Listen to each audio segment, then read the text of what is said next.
Rugby is a sport that is played all over the world. It is nearly 200 years old. In this time there's been a lot of major changes and developments to the game.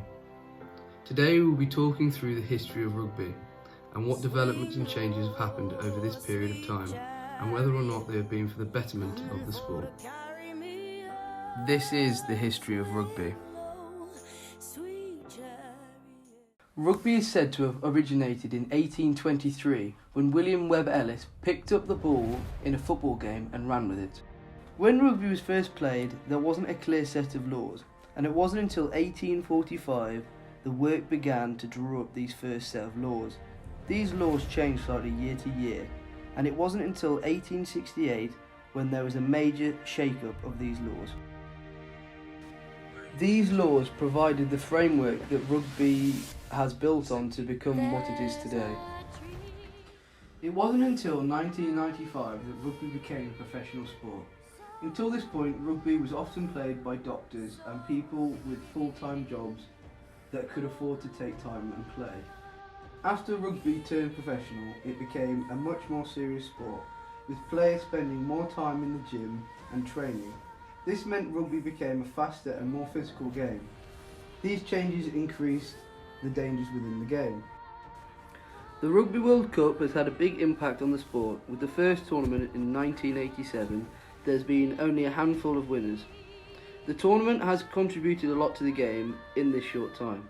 It was thanks to the tournament that rugby turned into a professional sport. This was because of the viewing numbers and the overwhelming support.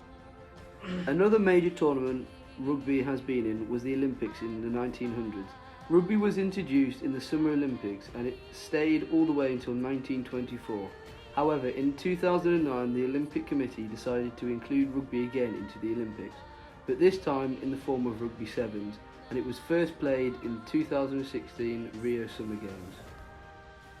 What changes do you think has happened since you first played rugby? Well, I think there's been an extensive change in the approach to safety in rugby.